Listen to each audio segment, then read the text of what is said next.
Halo, habari za jioni.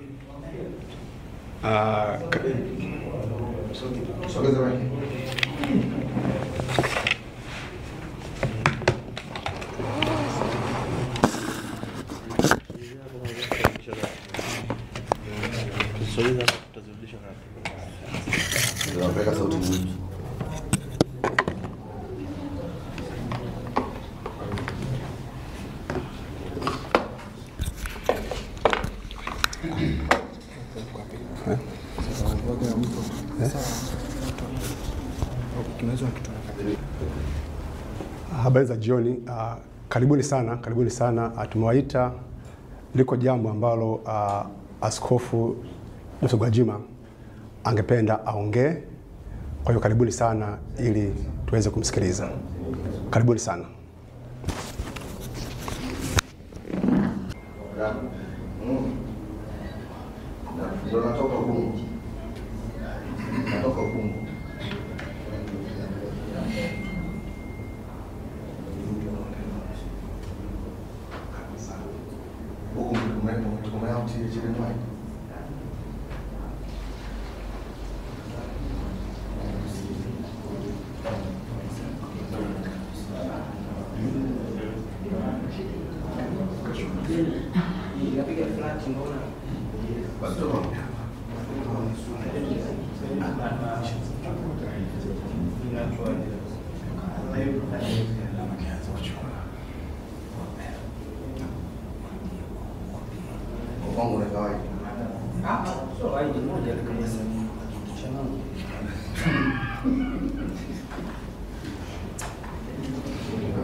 Nimefanya research na nimefika wakati sasa niongee.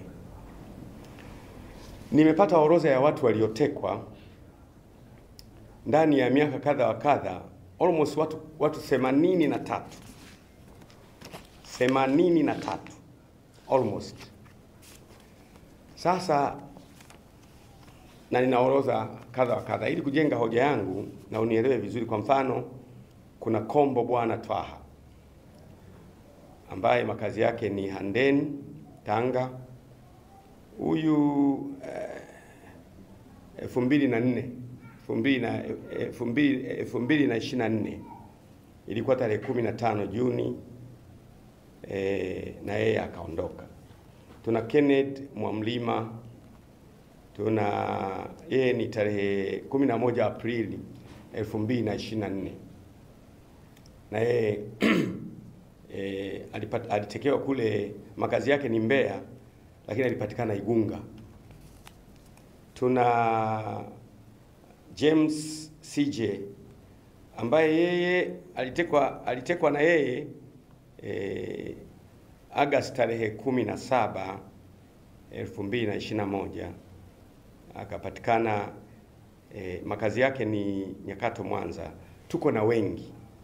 Nina orodha ya kila mtu aliyetekwa na sehemu alikopatikana. Orodha hii hapa ina watu kama 83 kwa wakati tofauti. 83 kwa wakati tofauti na miaka ya karibuni tofauti. Ndugu zangu, Ninaomba niwaambie ukweli kwamba utekaji si utamaduni wetu wa Kitanzania, na ni jambo ambalo halitakiwi kabisa kuwa entertained na mtu yoyote. Nitoe mifano. Kwa mfano, mimi natokea jimbo la Kawe. Kuna huyu bwana anaitwa Bwana Ali Kibao. Watu wakaja pale Tegeta, kashushwa kwenye gari, watu wanaona, abiria wote wanaona, alafu akashushwa. Kesho yake kapatikana amekufa. Nataka nimuulize mtu yoyote, kama baba yako akishushwa mbele yako wewe mwenyewe, alafu kesho yake akapatikana amekufa, utajisikiaje? Kama baba yako mzazi akashushwa kwenye gari alafu kesho yake amekufa, utajisikiaje? Lakini sio huyo tu. Nataka kusaiti matukio ambayo pamoja na hao wengine 83, nataka kusaiti matukio ambayo yanagusa sana. Tumeona juzi kule mtu anaitwa Mdude, ambaye na yeye watu wamekuja nyumbani kwake, wamevunja mlango, wamemchukua akiwa hai mbele ya familia yake, wameondoka naye, mpaka leo hakuna mtu anayejua yuko wapi, na hata hatujui naye anayefuata. Sasa unaweza ukanyamaza, kumbe unafuata wewe. Kwa hiyo haya mambo kwa kweli yamezidi kipimo, na lengo langu leo kwa kweli ni kuyasema haya mambo na kutoa ushauri na ufumbuzi wa mambo haya, na kama mtu atanisikiliza basi itakwendea vizuri, kama usiposikia basi haitakwendea vizuri.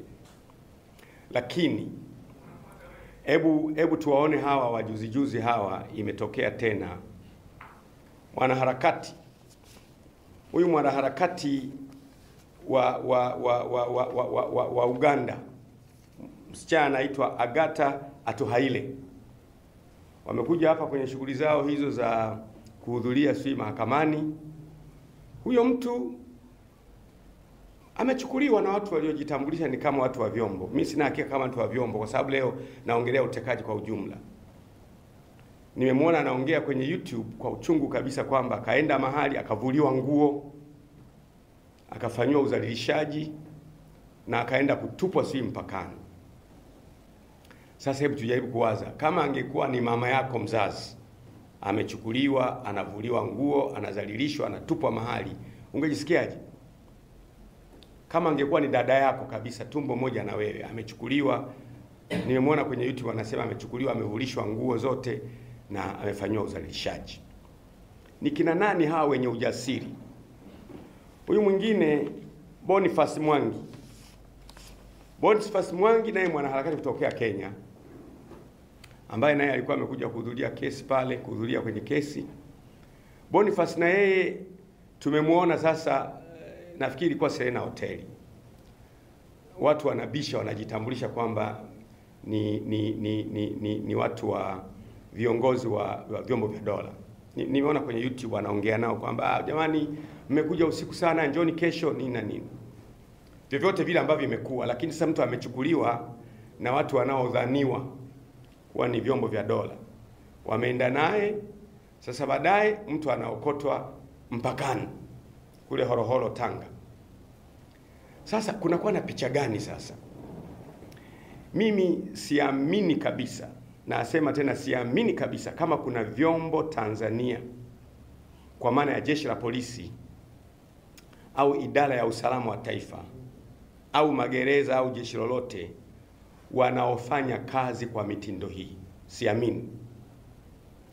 Narudia tena, siamini kama kuna chombo cha dola Tanzania kinaweza kufanya kazi kwa mtindo huu, kwa sababu Afrika Mashariki na Kati, vyombo vyetu vya dola ni kati ya vyombo mahiri zaidi kuliko vyombo vingine vyote, na siamini chombo cha dola eti kwenda kumchukua mtu kwenye hoteli na mkajitambulisha kwamba ni chombo cha dola, alafu huyo mtu akaondoka, alafu akaokotwa ametupwa, si watasema ni nyie? Hakuna chombo cha dola ambacho kwa Tanzania ninachokiona mimi kinaweza kikafanya mambo ya kijinga kama haya. Hakipo. Kwa hiyo mimi nanipelekea kuwaza mambo mengi sana. Kwanza, imeleta matatizo sasa. Kwa mfano, Ninasikia mimi rais wetu anatukanwa kule Kenya, wanamtukana rais. Alafu yule aliyechukuliwa anasema eti alikuwa anapigwa, anaambiwa sema asante Samia. Hivi kweli kuna chombo cha dola kwa maana ya polisi au idara ya usalama kinaweza kuwa kinampiga mtu alafu kinamlazimisha kusema asante Samia? Kwa nini image au sura ya rais wa Tanzania inaharibika kwa kiwango hiki? Why? Na ni kwa nini tuko kimya? Tunaona, mnajua, watu wote mnajua kwamba kwenye economic diplomacy kuna mambo mawili. Kuna mahusiano na kuna biashara.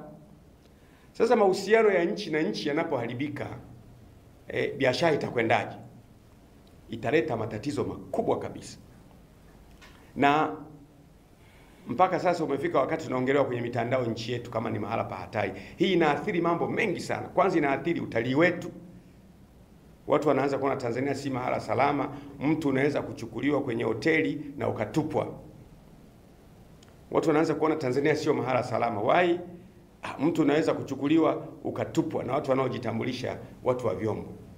Mimi nataka niseme, lengo langu la kuongea ni kusema mimi sikubaliani na vitu hivi 100%. Hivi vinaitwa vya kijinga, havifai kutajwa kwenye jamii ya Tanzania. Na pengine mtu ataniuliza, wewe ni mbunge, kwa nini hujaongea bungeni? Watu wanapenda kusema hivyo. Leo bungeni kuna dakika za kikanuni za kuongea, dakika 10 mpaka 14 tu. Huwezi kuweka hoja kama inayotaka kuiweka. Hata ukiongea kwenye kamati uwe kwenye kamati husika. Lakini pia leo siongei kama mbunge. Anayeongea hapa ni mtu yule yule, lakini siongei kama mbunge. Mwingine anasema, sasa wewe kwa nini usiongee kama mneki wa CCM? Ni kweli mimi ni mneki wa CCM, ila leo siongei kama mneki wa CCM. Mwingine atasema, wewe ni askofu, kwa nini usiongee kama askofu? Leo siongei kama askofu. Leo naongea kama Mtanzania. Kabla ya uaskofu, kabla ya uneki, kabla ya ubunge, utanzania nilikuwa nao. I am talking as a citizen of my country. Naongea kama raia wa nchi yangu Tanzania, kwamba utekaji katika nchi yetu haukubaliki hata kidogo. Nataka mtu awaze. Hebu jaribu kuwaza mama yako mzazi aliyekuzaa, au kaka yako mzazi, kaka yako, watu wanakuja kumchukua ndani ya nyumba, wanaondoka naye alafu haonekani. Mimi siongei kwamba wale wanaopotea wana makosa au hawana makosa. Makosa yao siyajadili, kwa sababu sio kila kosa adhabu yake ni kifo au kutekwa. Kwa mfano, wewe una mwanao na mtoto wako kabisa amekosea, labda ametukana serikali au amefanya uhalifu, amefanya hivi. Taratibu zinazotumika ni kumchukua mtu huyu, kumarrest, kumpeleka mahakamani, ahukumiwe na mahakama. Sio adhabu ya kila mtu ni kupotea. Hapana, hili jambo halikubaliki kabisa. Na sasa ni nani anayefanya haya mambo sasa? Hii ndiyo hoja yangu. Kumbuka hoja yangu mimi ni utekaji na ushauri kwa taifa. Ni nani anayefanya haya mambo? Je, ni jeshi la polisi? Jeshi la polisi nalo lijua haliwezi kufanya hivi. Je, ni idara ya usalama wa taifa? Idara yetu ya usalama wa taifa ni watu very intelligent, hawezi kufanya hivi. Je, ni jeshi la wananchi? Jeshi la wananchi haliwezi kufanya hivyo. Je, ni magereza? Magereza haliwezi kufanya hivyo. Huwezi kwenda kumchukua mtu nyumbani, kumchukua mtu kwenye hoteli na ukajitambulisha kwamba wewe ni polisi, halafu mtu akaokotwa ametupwa. Sisi watu si watasema ni wewe. Hakuna mtu mwenye uwezo wa kufanya hivyo. Lakini matokeo yake, notion iliyopo ni mzigo wote unapelekwa kwenye vyombo vya dola. Vyombo vya dola vinachafuka, rais anachafuka, nchi inachafuka, na sisi tunachafuka. This matter cannot be accepted kwenye nchi yetu. Haliwezi kukubalika. Ndio maana mimi nimeamua niongee kama Mtanzania. Narudia tena, naongea kama Mtanzania. Hili jambo haliko sawa sawa. Sasa nataka nishauri ufumbuzi wake. Si kweli, na nasema tena si kweli, kwamba vyombo vyetu pia havina habari kabisa na kinachoendelea. Hiyo si kweli. Si kweli. Mimi nashauri mambo yafuatayo. Hii orodha ya waliotekwa ninayo hapa yote moja, na mahali potekewa nina peji kama peji 18 hivi za watu 83 wanatekwa, kidnapping in our country, abduction. Ushauri wangu wa kwanza, lazima awepo anayewateka watu. Yupo na anawateka kwa makusudi yake, lazima yupo. Ushauri wangu wa kwanza ambao ni wa muhimu sana, mkuu wa idara ya usalama wa taifa, nianze na mkuu wa idara ya usalama wa taifa. Unajua ni very sensitive kuongea habari za mkuu wa idara ya usalama wa taifa, si unajua lakini ni lazima tuzungumze. Tanzania ni yetu sote, na ni Tanzania kwanza, mengine yote yanafuata. Narudia tena, Tanzania ni yetu sote, na ni Tanzania kwanza, mengine yote yanafuata. Vyama vinafuata baadaye, makanisa yanafuata baadaye, vyuo vinafuata baadaye. Tanzania kwanza, alafu wengine wanafuata baadaye, na Tanzania ni yetu sote. Nianze na idara ya usalama wa taifa. Idara ya usalama wa taifa, mkuu wake, mkurugenzi wake mkuu, kwa mujibu wa sheria ya idara ya usalama wa taifa ambayo tulipitisha bungeni, nafikiri ni sheria namba 1 ya mwaka 2024, sheria ya idara ya usalama wa taifa, ni kwamba mkuu wa idara ya usalama wa taifa anateuliwa na rais wa Tanzania bara na wa Zanzibar, na msaidizi wake anateuliwa na rais, ni mteule wa rais. Na kwa ujumla wake kwamba kiongozi mkuu wa idara ya usalama wa taifa na wa pili na wa tatu na wa nne, hawa wote kusema kweli wanapatikana kutokana na mapenzi mema ya rais wa nchi. Hiyo ni kweli, mapenzi mema ya rais wa nchi. Inaweza isiwe moja kwa moja, lakini ni wateule wa rais wa nchi. Sasa na vile vile kama rais wa nchi akijisikia kwa sababu za maslahi ya nchi au ya uongozi hakutaki, pia wanaondolewa na kiongozi wa nchi, wanateuliwa na kiongozi wa nchi na wanaachishwa kazi na kiongozi wa nchi. Vile vile kwenye jeshi la polisi, mkuu wa jeshi la polisi IGP naye vile vile anateuliwa na mkuu wa nchi, lakini pia anaondolewa na mkuu wa nchi. Vile vile magereza, mkuu wa jeshi la magereza pia na yeye anateuliwa na mkuu wa nchi na anaondolewa na mkuu wa nchi. Vile vile na jeshi la wananchi CDF, na yeye vile vile mkuu wa jeshi la wananchi anateuliwa na rais na anaondolewa na rais. Kwa rais akiona vyovyote vile anaweza kumuondoa wakati wowote. Sasa mimi nina mapendekezo yangu ya muhimu sana, na mapendekezo haya yasipoeleweka nitarudi tena kuongea na nyie. Unajua ukiongea hoja nzito kama hii, kuna wale watu ambao wanarukiaga hoja barabarani. Kwenye hili jambo mimi niko tayari kurudi hata mara 6 hata mara 100, ili tulifanye vizuri, tuishi kwenye nchi kwa furaha. Kwa mfano, kwa sababu hawa wakuu wa vyombo wote ni wateule wa rais, ni jambo zuri. Mimi nawaza kwamba huyu mkuu wa chombo huyu, kwa mfano mkuu wa idara ya usalama, ameteuliwa na rais, alafu huyu mkuu wa idara ya usalama anafukuzwa kazi na rais.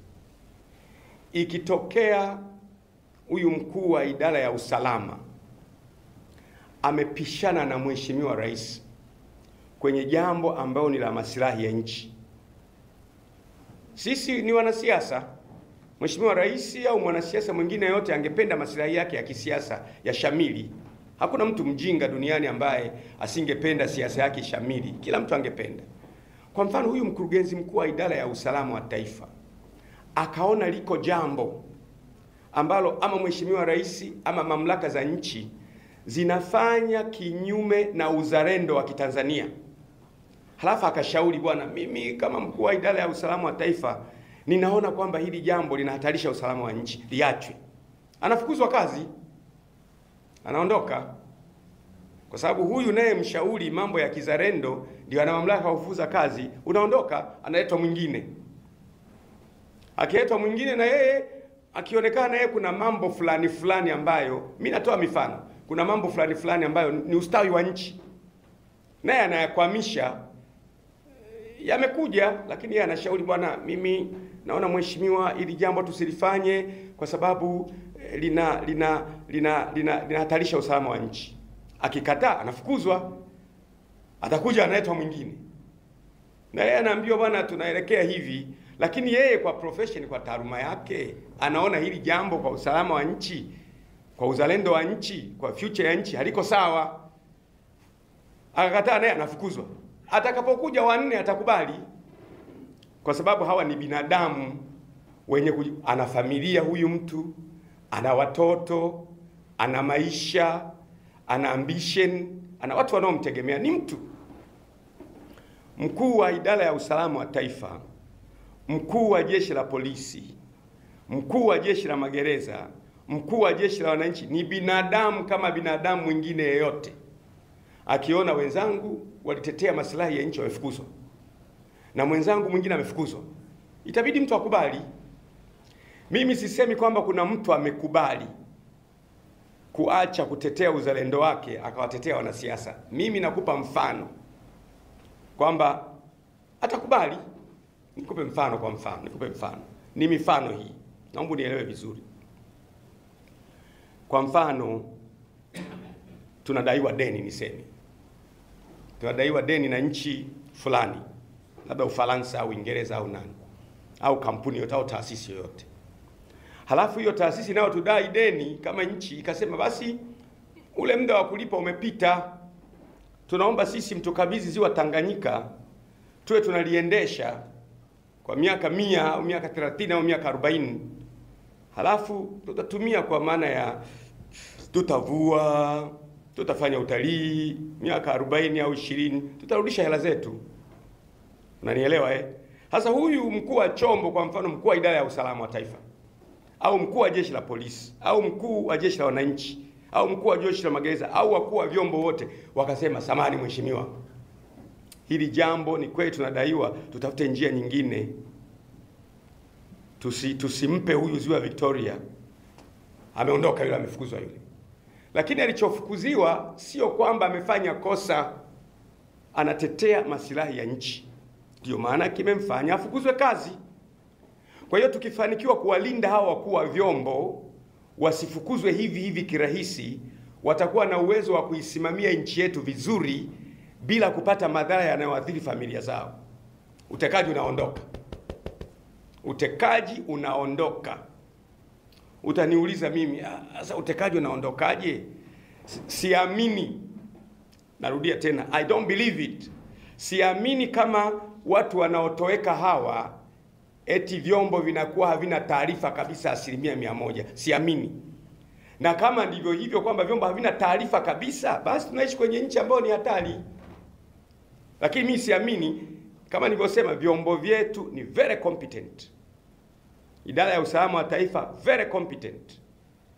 Polisi wetu wazuri, jeshi letu la wananchi ni zuri, lakini mahala ambapo wakuu wa vyombo hapa wanafuatilia jambo, halafu wakakumbana na wanasiasa sisi na mamlaka za kisiasa, kwa maana ya rais labda ana interest nalo, halafu mkuu wa chombo akasema, bwana mheshimiwa rais, bwana hii tuliache, anafukuzwa.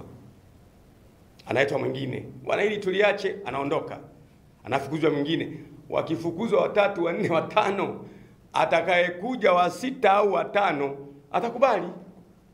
Kwa hiyo nchi itaanza kwenda upande, na hili jambo ni ngumu kulizungumza, lakini lazima lizungumzwe. Kwa mimi nashauri mambo yafuatayo. Cha kwanza ambacho nashauri, nisikilizeni vizuri. Mimi kozi mnanijua mimi siongei mambo ya hovyo hovyo, na ndio maana sijawahi kuongea na media tangu nimekuwa mbunge. Lakini nimeona tutapoteza nchi. Tanzania ni yetu sote, na Tanzania kwanza, mengine yote yanafuata.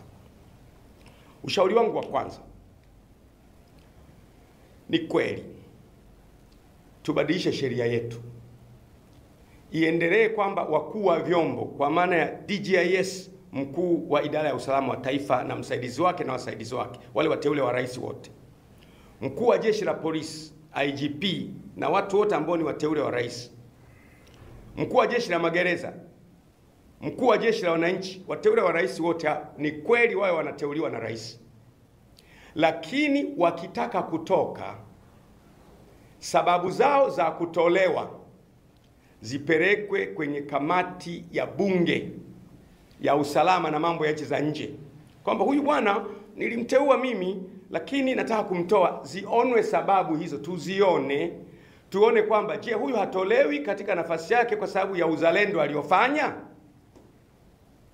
Mtu anataka nielewe, ili wabunge, kuna kamati ya ulinzi na usalama na mambo ya nje ya bunge, waangalie kwamba mtu anapotaka kutolewa, kama nchi zingine, unaona kama Marekani, kiongozi wa chombo anapokuwa anateuliwa, kama unavyojua, anahojiwa na maseneta, wanamhoji.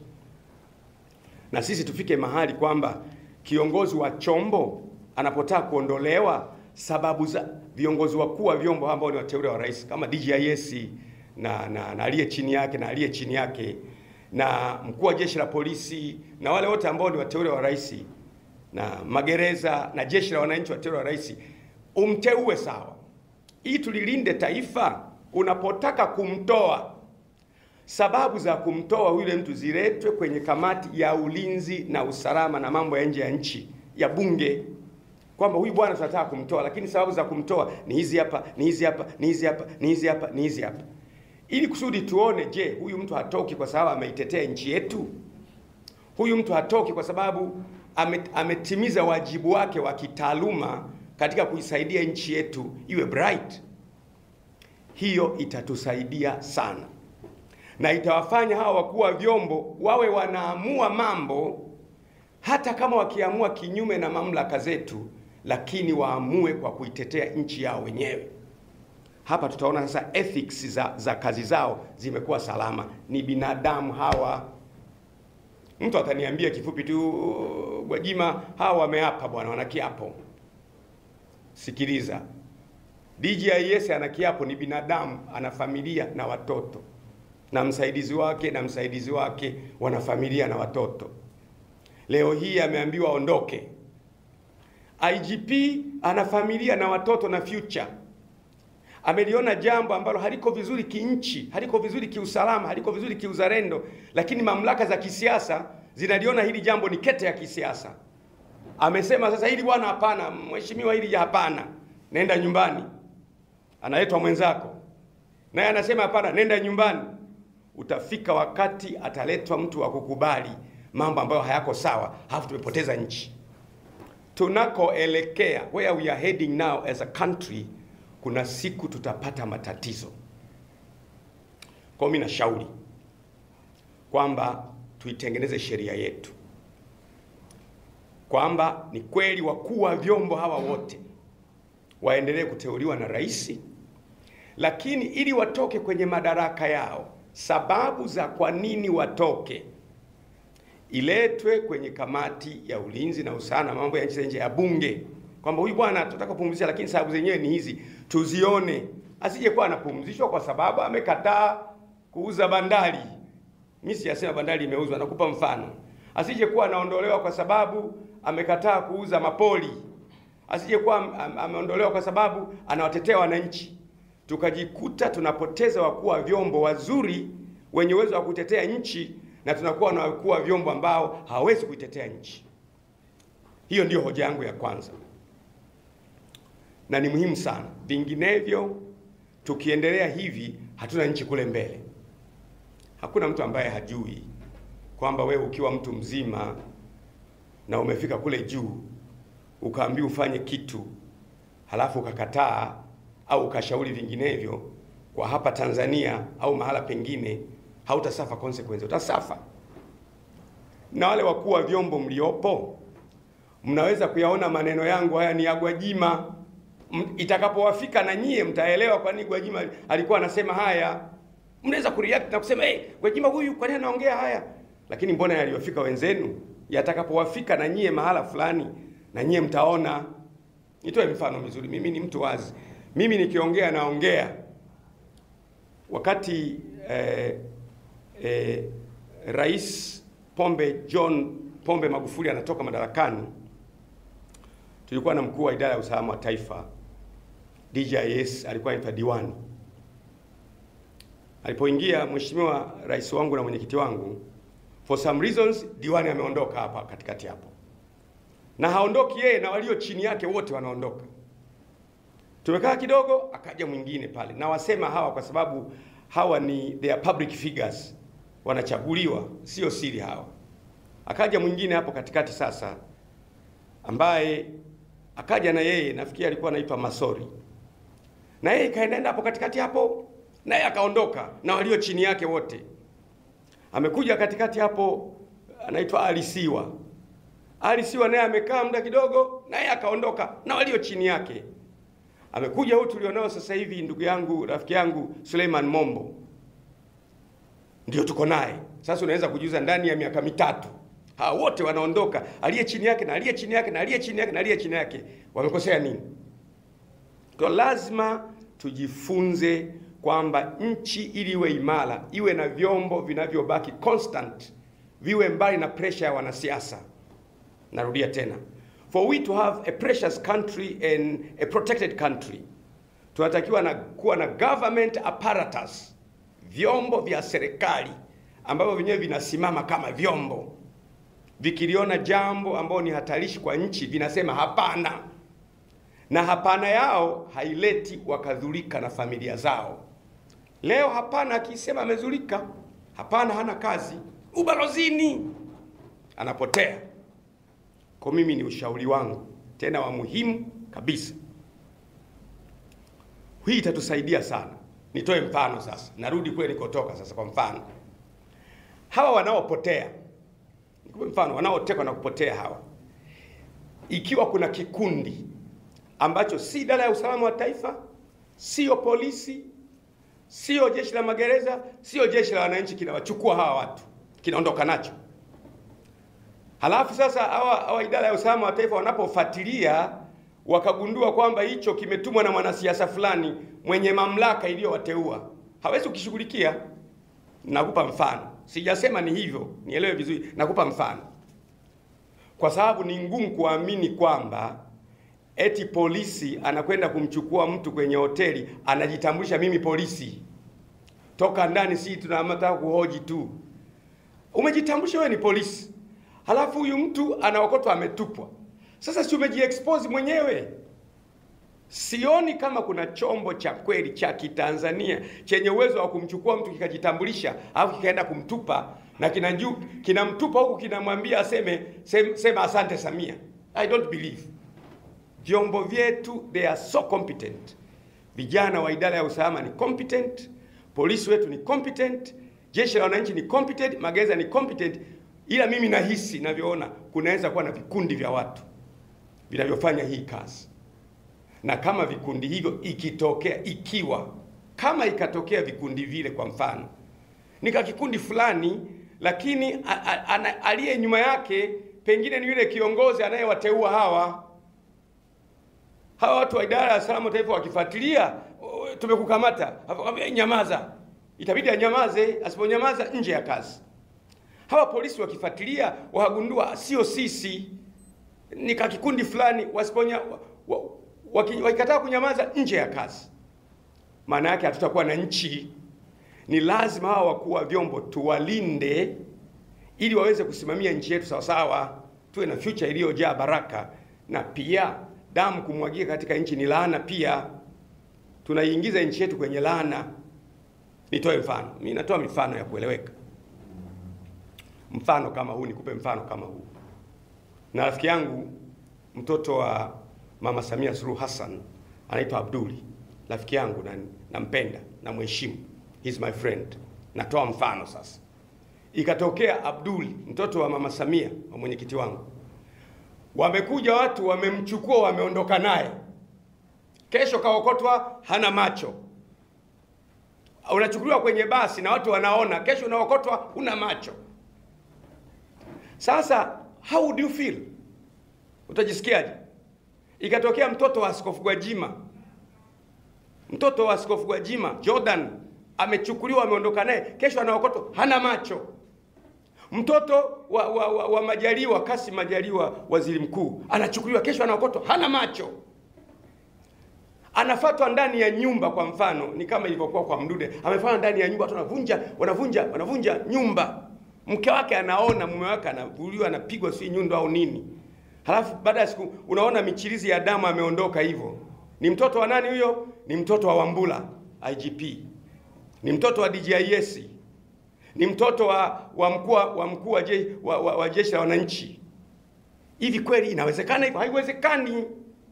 Kwa nini sasa tunaona hao wanaopotea kana kwamba ni mbuzi, ni kondoo? Lazima tufike wakati, mimi naamini si vyombo vya dola vinavyofanya haya, kwa sababu vyombo vya dola they are competent enough kufanya mambo bila kuacha trace. Chombo cha dola kinajitambulisha kwenye hoteli ya kimataifa kama Serena, sisi ni polisi toka ndani, halafu huyu mtu amekuja kuokotwa kesho. Huyu dada wa Kiganda huyu Agatha Atuhaire anasema, nimeona kwenye YouTube, hata amevuliwa nguo zote, halafu anapigwa sehemu za siri na watu waliojitambulisha kama vyombo vya dola. Hiki kitu ni aibu kwa nchi. Hatuwezi kuwa na watalii siku zijazo, hoteli zetu haziwezi kuaminiwa, mahusiano yetu yanaharibika. Mimi siwezi kukaa kimya. Wale mnaokaa kimya kaeni, but I can't take it. Siwezi mimi kukaa kimya. Tanzania ni yetu sisi sote. Tanzania kwanza, anything else follows. Kwa hiyo ushauri wangu ni huo. Panapotokea kwa mfano kama nilivyosema niseme kwa mfano mkuu wa idara ya usalama wa taifa na msaidizi wake na walio chini yake ambao ni wateule wamepinga jambo ambalo wanaliona lina maslahi kwa nchi, si wanaondoka? Anakuja mwingine anapinga, anaondoka. Anakuja mwingine anapinga, anaondoka. Tutakuwa na idara za usalama ambazo sio stable. Lazima tuilinde nchi yetu. Na hawa kazi ya idara ya usalama wa taifa, kazi yao ni kukusanya taarifa na kumpa mlaji, kuilinda nchi. Sasa kama hawa wa kuilinda nchi hatujawekea mazingira wailinde nchi na wabaki salama, hatuna nchi siku zijazo. Mfano, acha niwape mfano.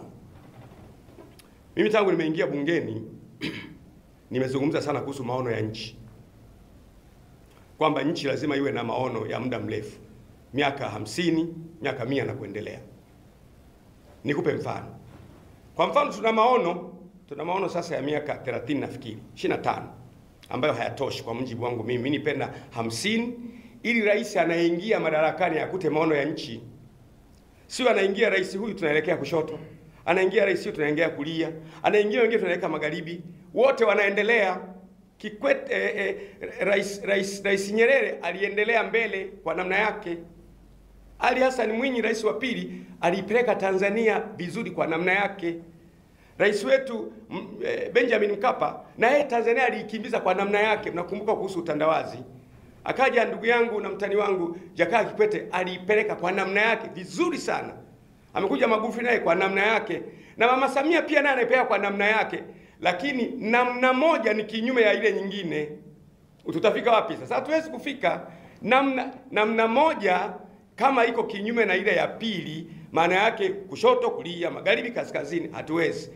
Lazima patikane mtu wa vision ya nchi itambulike, na rais anakuwa mwajiliwa wa maono ya wananchi. Sasa kina nani wanayalinda haya maono, kwamba rais anaingia madarakani asitoke? Vyombo hawa sasa, DJIS na brain yake, mkuu wa jeshi la usalama, mkuu wa idara ya usalama wa taifa na watu wake, mkuu wa jeshi la polisi na watu wake, mkuu wa jeshi la magereza na watu wake, mkuu wa jeshi la wananchi na watu wake, wanatengeneza sasa ubongo wa nchi wa kuyalinda maono ya nchi na mwelekeo wa nchi, ili kila rais anaingia anafata leli ambayo wananchi wameiweka.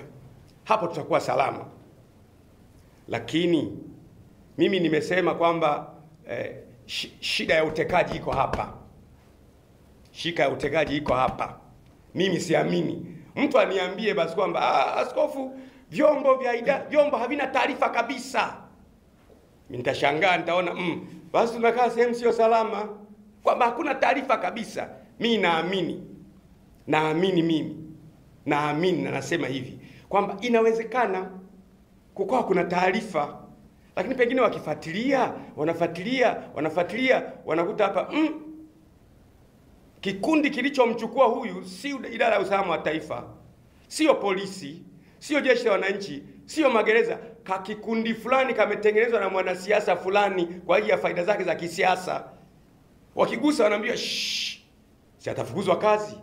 Na atafukuzwa kazi. Unaacha kwa utajikuta tuko namna hiyo. Hebu angalia tukio la Padri Kitima. Father Kitima amekuwa mkuu wa university ya Sauti pale Mwanza.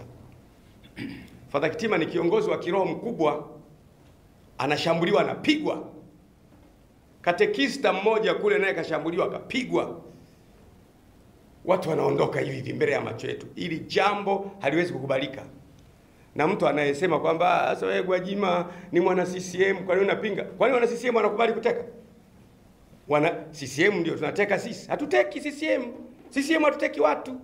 Na mwana CCM yoyote wa kweli lazima akasirishwe na jambo hili na aseme jambo hili haliwezi kukubalika. Sasa ushauri wa kwanza ni huo, kwamba wakuu wa vyombo ili wafanye kazi zao kwa umahiri wanatakiwa wasiondolewe kwenye kazi zao kwa mapenzi ya mwanasiasa aliyewaweka, ili wawe na uwezo wa kukataa baadhi ya mambo anayowaambia ikiwa wanalinda maslahi ya nchi. Kwanza hiyo. Jambo la pili, vijana wetu wanajeshi, kwa maana ya vijana wetu wa idara ya usalama wa taifa na vijana wetu polisi, magereza na jeshi la wananchi, maslahi yao, kwamba hawa vijana walipwe vizuri. Mimi nasema hivi, huwa na watania tunawaambia kwamba paka mwenye njaa ukamwachia maziwa lita 2, ukamwambia nilindie maziwa yangu, lakini ana njaa, umemwambia kaa hapo ulinde maziwa, utamkuta huyo paka amekunywa ile lita 1, amesema boss, nilipata njaa, ili niendelee kuwa kwenye lindo nimekunywa lita 1. Na sio kwamba huyu paka hana maadili, ana njaa. Lazima tujifunze kuwalipa vizuri majeshi yetu. Sisemi kwamba hawalipi vizuri, naomba mtu anielewe. Sisemi kwamba hawalipi vizuri. Kama wanalipa vizuri, basi vizuri zaidi.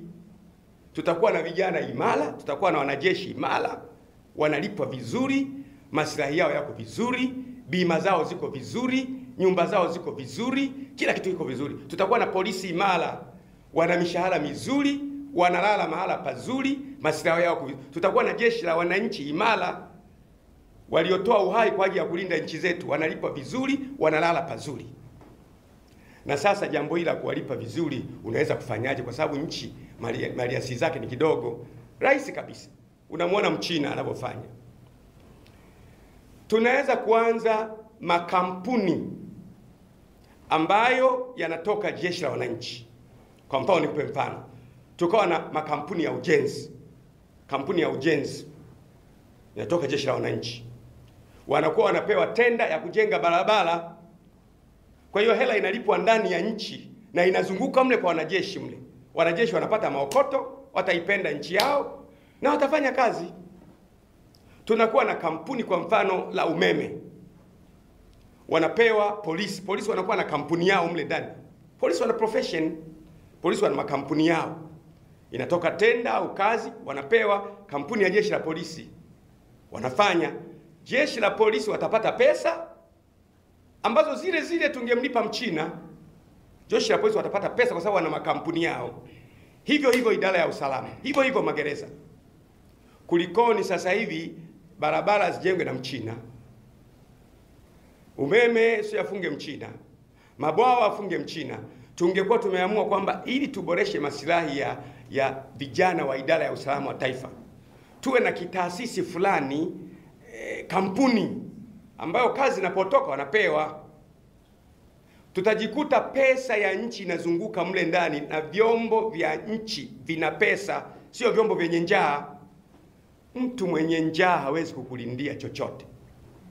Kwa hiyo cha kwanza ni hicho, kwamba wakuu wa vyombo wateuliwe na Mheshimiwa Rais, lakini wakitaka kuondolewa angalau sababu za kuondolewa zipelekwe kwenye idara, kwenye kamati ya ulinzi na usalama na mambo ya nchi za nje ya bunge, ili tuone huyu mtu anaondolewa kwa sababu hakulinda maslahi ya nchi au nini.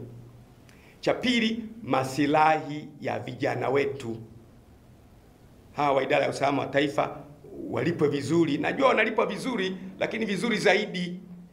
Vijana wetu wa polisi wanalipwa vizuri, lakini vizuri zaidi. Magereza wanalipwa vizuri, lakini vizuri zaidi. Jeshi la wananchi wanalipwa vizuri, lakini vizuri zaidi. Hii itatusaidia sana kustabilize nchi yetu na kwenda mahala pazuri. Huo ndio ushauri wangu kwa leo, na ninajua sasa notion itakayotokea. Askofu, wewe ni mbunge, wewe ni mneki, wewe ni... Sikutaka kuongea kanisani, sio mahala pake. Sikutaka kuongea bungeni, sababu hotuba ya bunge ni dakika 4. Sikutaka kuongea kwenye neki na utaratibu wake. Nimeongea kama Mtanzania. Ni Mtanzania anatoa ushauri kwa nchi yake. Na kwa nini nimetoa ushauri wa wazi jamani? Kwa sababu ninaotaka wasiondolewe madarakani ni vyombo. Hawezi kujisemea wenyewe. Ninaosema wasiondolewe madarakani kwa sababu wametimiza wajibu wao wa kizalendo ni vyombo. Hawezi kujisemea wenyewe. Unataniuliza, kwa nini sasa hujamwambia Mheshimiwa Rais? Kama nimwambia Mheshimiwa Rais ndio mnufaika wa hayo mambo. Si kama mnanielewa. Rais yote sio tu Mama Samia. Mimi siongei nikiongea rais naongea taasisi ya rais. Ndio mnufaika wa wale. Hata mimi ningekuwa mwanasiasa, una pressure za kisiasa, si utamtuma mtu huyu bwana, hebu shughulika na yule. Ndio mnufaika. Ukimwambia mnufaika kwamba yeye ndiye ajipunguzie, hakuna utakachoongea. Ninaongea ili watu wote wenye akili na wanajua kuzitumia wayasikilize maneno yangu. Vinginevyo kule mbele tutapoteza nchi. Sasa kwenye mitandao rais wetu anatukana. Mimi sijisikii vizuri, ni mwenyekiti wangu wa chama. Nchi inatukanwa. Tunaambia watu wa Tanzania hatujui kuongea Kiingereza. Unaelewa? Matusi ya ajabu kwa sababu ya mambo madogo madogo haya. Kwa mimi shauri wangu wa leo ni huo, kwamba ni muhimu sana kwa ajili ya kuilinda nchi mambo mawili. Wakuu wa vyombo vyetu vya usalama wote wateule wa rais wateuliwe na rais, lakini wakitaka kuondolewa madarakani, sababu za kuondolewa madarakani zipelekwe kwenye kamati ya bunge ya ulinzi na mambo ya nchi za nje, tuone huyu ndugu yetu anaondolewa madarakani kwa sababu amezuia ziwa Nyasa lisiuzwe. Huyu akae madarakani. Itatusaidia wakuu wa vyombo na vyombo vyetu wanapofuatilia jambo la maslahi ya nchi, alafu kuna mkono wa mwanasiasa wakatae. Hii itatusaidia sana. Jambo la pili, maslahi ya vijana wetu wa majeshi. Na nimetoa ufumbuzi kwamba kwa sababu Sungura ni mdogo na mapato ni madogo, ni muhimu sasa kama nchi jeshi la wananchi liwe na makampuni ya umeme, makampuni ya kujenga mabwawa. Hii inapotokea makampuni ya ujenzi inapewa jeshi. Kipewa jeshi itafanya jeshi, wanajeshi watapata pesa. Ile raha ya kuifia nchi yao wataiona. Idara ya jeshi la polisi iwe na makampuni ya ujenzi. Inatoka kujenga barabara, kujenga bwawa, wanapewa jeshi la polisi. Mapolisi watakuwa na pesa ya kutosha, wao comfortable, hawataomba hela mtaani. Vile jeshi la magereza liwe na makampuni ndani. Ndivyo Mchina anafanya hivyo. Kila kampuni ya Kichina unayoiona hapa Tanzania, kampuni nyingi za Kichina ni sehemu ya serikali. Kwa hiyo pesa itabaki ndani ya nchi, halafu na wananchi wenyewe walio ndani mle watakuwa waajiriwa kwenye makampuni hayo. Mzunguko wa pesa utaongeza katika nchi, majeshi yatakuwa imara, tutalinda nchi yetu. Nawashukuruni sana. Hayo nimetaka niyaongee kwa sababu vyombo haviwezi kujiongelea vyenyewe. Hata wakuu wa vyombo mliopo mimi siwafahamu sana, lakini na nyinyi mnaweza kuona huyu Gwajima kwa nini kaongea hivyo. Mtakuja kuyaelewa mambo nayo sema mkiwa mko kwenye nafasi zenu. Walikuwepo kama wenyewe wakaondoka. Mtasema wewe kwa nini unamwongelea Mheshimiwa Rais? Naongea rais kama taasisi. Siongei rais kama mwenyekiti wangu wa Chama cha Mapinduzi Mama Samia Suluhu Hassan. Mimi nataka niishie hapo. Jambo kuu sana, Tanzania ni yetu sote na ni Tanzania kwanza, mengine yote yanafuata. Asanteni kwa kunisikiliza. Asante sana. Nadhani kwa leo taishia hapo. na kutakuwa na maswali yote ya kuuliza kwa mwongeaji. Nashukuru sana kwa kuja. Asante sana. Pengine kuna watu wata comment kule. Kuna mtu akicomment mjanja nitarudi tena. Ili jambo hili mimi nimelivalia njuga mpaka watu waache kutekwa. Nitarudi tena. Na nikirudi sasa safari hii itakuwa sio kama hii mara ya kwanza. Asanteni sana na washukuruni sana. Asante sana. Asante sana. Tunaweza kuuliza? Naomba tuulize maswali. Nataka hoja yangu hii kwanza iende. Nisingependa hoja za maswali zitawale hoja yangu. Maswali yetu yanatokana na unachokisema. Tafadhali sana. Sisi maandishi wa habari ili tutarget kutoka huko. Sawa, karibu maswali mawili matatu. Mimi na maswali matatu. Karibu.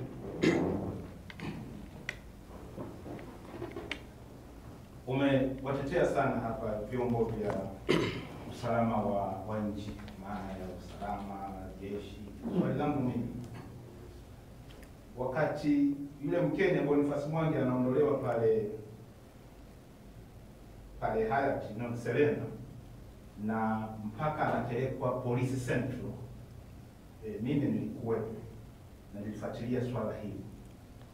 Sasa leo ukisema uamini kama polisi wanaweza kufanya jambo hili au usalama au idara yote ile, mtu atauliza, hawa wamekuja na uniform, wamejitambulisha, wamemchukua huyu mtu, wamekwenda wamefanya walioyafanya na wamempeleka kituo cha polisi, na mpaka ikaandikwa wanasheria wakaenda mahakamani kabla hata kesi haijasikilizwa akawa wamepatikana. Kwa nini unapata kigugumizi cha kunyoshia kidole vyombo vya usalama ambavyo kila mtu, hata mimi mwandishi wa habari nafahamu ni mtu alichukuliwa na polisi? Ningejibu hilo alafu uende la pili. Kwanza nikuulize swali.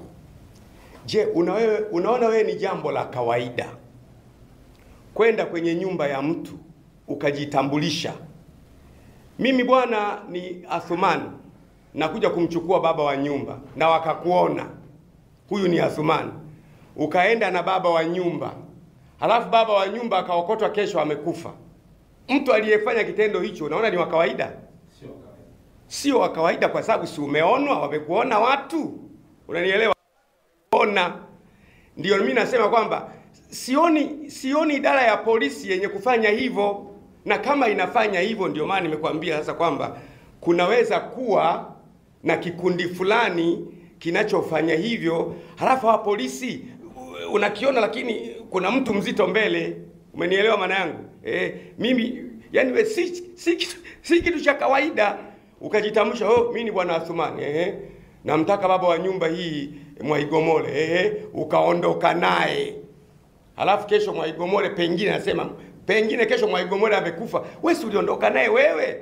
Watu watasema aliyeondoka naye ni huyu hapa, ndiye aliyemuua. Unanielewa Lakini mimi natafuta solution. Maongezi haya yangu mimi ni kutafuta solution. Je, ikiwa nalosema neno ikiwa kweli hawa ni watu wa vyombo, ikiwa kuna kigugumizi gani cha kumchukua huyu mtu aliyefanya hivyo, ikiwa ndio maana nimetoa ushauri kwamba wakuu wa vyombo wasiwe wanaondolewa na aliyewateua ambaye ana maslahi ya kisiasa, ili mkuu wa vyombo huyu awe na uwezo wa kusema hapana.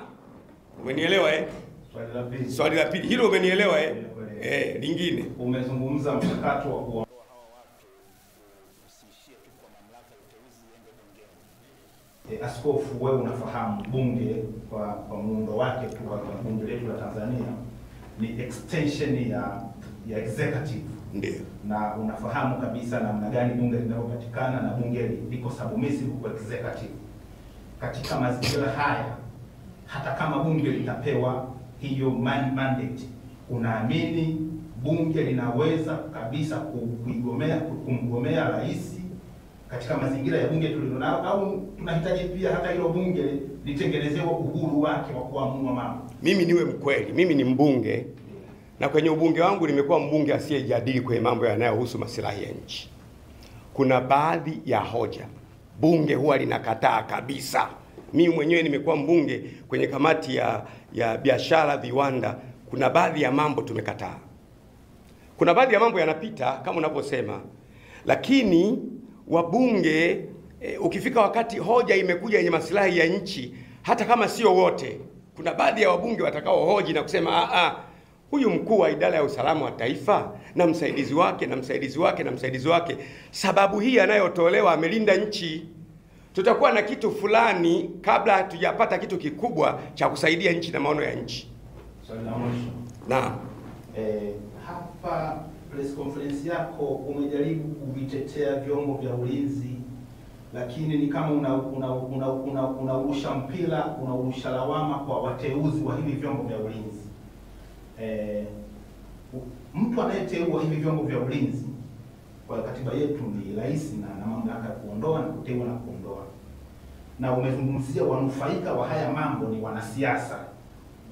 If that is the case, hapa itatafasiriwa kwamba Askofu Gwajima anakuja kumnyoshea kidole rais kwa sababu ndo mwanasiasa na ndio mteuzi wa hawa watu, kwamba yeye ni mnufaika wa haya mambo yanayoendelea. Wewe taasisi ya urais unaifahamu nchi hii na ilivyo na nguvu kikatiba, achana na nariki kiutamaduni. Umejiandaa? Maandalizi yaliyopo ni rahisi kabisa kwamba mamlaka za nchi zinatokea kwa wananchi. Katiba yetu inasema mamlaka zinatokea kwa kina nani? Wananchi ndio kisima cha mamlaka. Na normally mimi ninapoongea rais naongea taasisi ya rais, ambayo ni kweli kwamba taasisi ya rais ndio inawachagua hawa, taasisi ya rais ndio inawaondoa hawa. Na unaweza kuniuliza kwa mfano hivi, hebu nisikilize vizuri, unaweza kuniuliza kwa mfano hivi, mbona jambo hili hukulisema wakati wa Nyerere? Hawa watu walikuwa wanateuliwa na wanatolewa na rais. Wakati wa Mwinyi walikuwa wanateuliwa, wanatolewa na rais. Wakati wa Mkapa pia, wakati wa JK pia, wakati wa Magufuli pia. Mbona hukusema wakati ule? Nikwambie jambo moja. Wazee wetu walikuwa na maadili kuliko kizazi tunachokwenda. Mzee Nyerere, kina mzee Mwinyi, kina mzee Mkapa, kina mzee Jakaya, kina Magufuli na mama Samia bila shaka. Walikuwa na maadili kuliko tunakokwenda. Kuna siku tutapata rais ondoa bandika, ondoa bandika, ondoa bandika. Kwa hiyo lazima sasa hivi tuione danger. Mtu yoyote mwenye akili timamu, Biblia inasema wenye akili huiona hatari wakajificha, wajinga wakaendelea wakaangamizwa. Kwa hiyo naposema ni taasisi ya rais, na maanisha kwamba ni muhimu sana, na nasema tena ni muhimu sana kwamba taasisi ya rais yenye uwezo wa kuchagua na kufaya hawa viongozi wa dola iendelee kuchagua. Inapotaka kuwafukuza mtu mwingine aangalie sababu za kufukuzwa hawa watu, ili miaka ijayo anaweza kutokea rais ambaye hana busara kama rais tulionao, tukapoteza nchi. Nafikiri nimemaliza maswali yako. Nakushukuru sana. Sawa, moja na mimi kwa upendeleo. Karibu. Kwa nafasi yako ya ubunge askofu, labda watu waweza kutafsiri na kipindi hichi ambacho tunaelekea cha uchaguzi. Je, unaweza ukawaeleza labda wananchi au wapiga kura wako kama kuna harakati hizo hichi unachokizungumza kina uhusiano wote na harakati zako? Kama nilivyosema, leo mimi ni mbunge na ni mneki wa Chama cha Mapinduzi na ni askofu na ni Mtanzania. Leo nazungumza kama Mtanzania. Tanzania kwanza, na sisi sote Tanzania ni yetu. Kwa hiyo na nitasema tena na tena na tena. Najua watu watazungumza, mtu atakazungumza nitarudi tena. Asante sana, washukuruni sana.